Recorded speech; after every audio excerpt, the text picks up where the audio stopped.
Assalamualaikum warahmatullahi wabarakatuh. Selamat pagi anak-anak semuanya. Selamat berjumpa dengan kami dalam pembelajaran daring. Walaupun dalam kondisi pandemi ini kalian harus tetap semangat. Bahwasanya belajar dari rumah tetap semangat, prestasi tetap oke. Pertama-tama bab 1 pada kelas 9 ini, mungkin di kelas 7 dan 8 kalian sudah banyak mengenal tentang IPA. Di sini kita akan membahas pertama adalah sistem reproduksi pada manusia. Standar kompetensinya adalah sistem siswa mampu memahami berbagai sistem dalam kehidupan manusia. Kompetisi dasarnya mendeskripsikan sistem reproduksi dan penyakit yang berhubungan dengan sistem reproduksi manusia.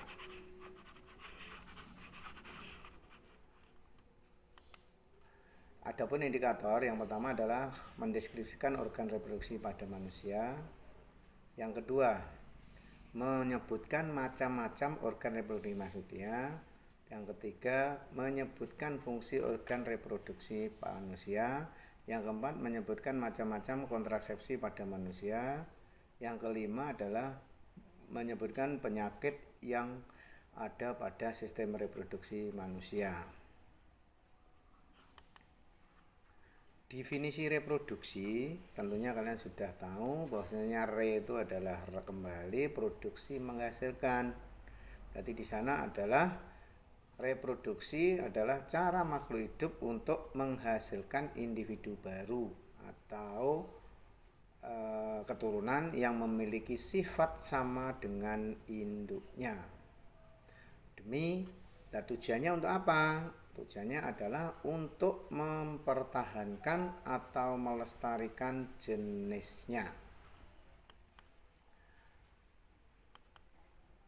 Organ reproduksi manusia ada laki-laki, ada perempuan. Yang pertama, organ reproduksi pada pria adalah menghasilkan yang dinamakan spermatozoa. Kalau orang menyebut adalah dengan nama sperma. Sedangkan pada wanita menghasilkan sel telur atau orang menyebut ovum yang dibentuk di dalam ovarium. Sedangkan spermatozoa tadi dibentuk di dalam testis.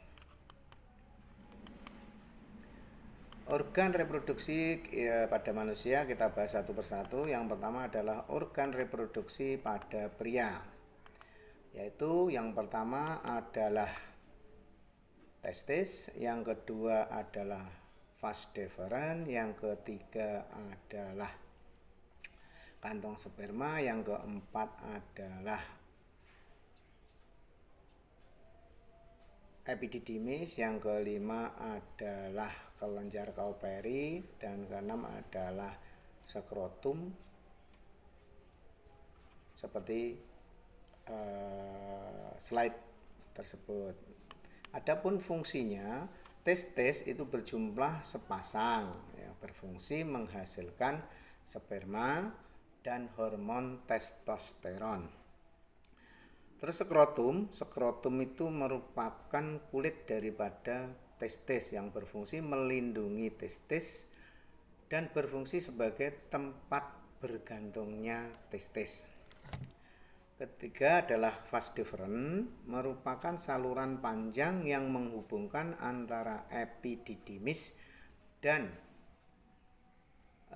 testis dengan uretra sebagai tempat penyimpanan sperma sebelum keluar lewat penis.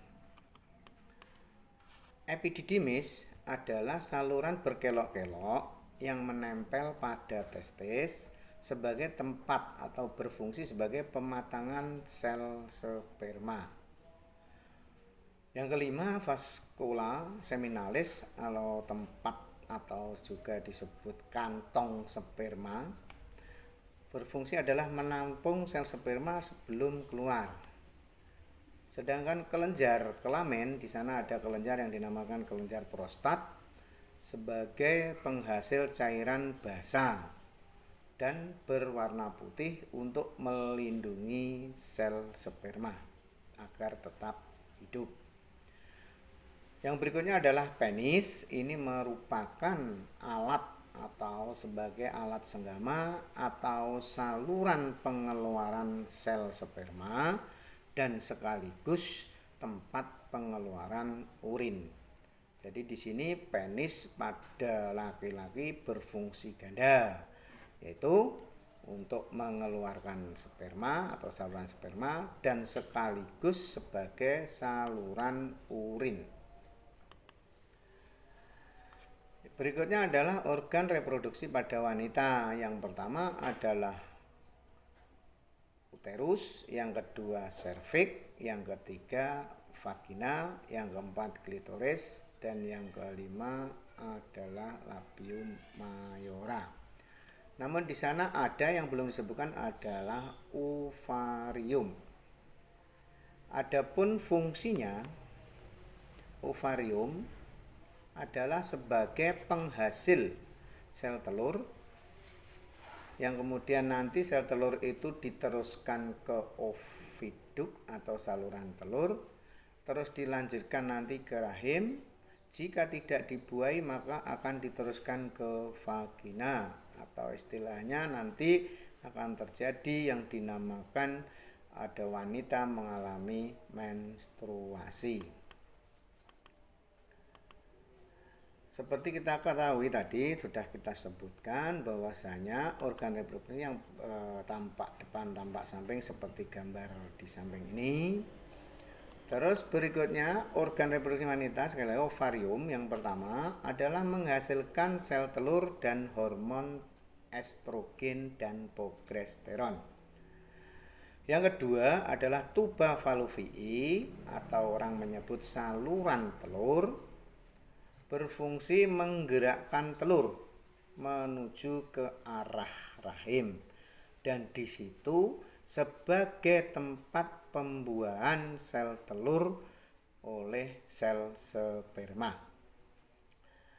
Yang ketiga adalah uterus, orang menyebut adalah rahim, kadang juga ada yang menyebut kandungan. Fungsinya adalah sebagai tempat tumbuh dan berkembangnya embrion.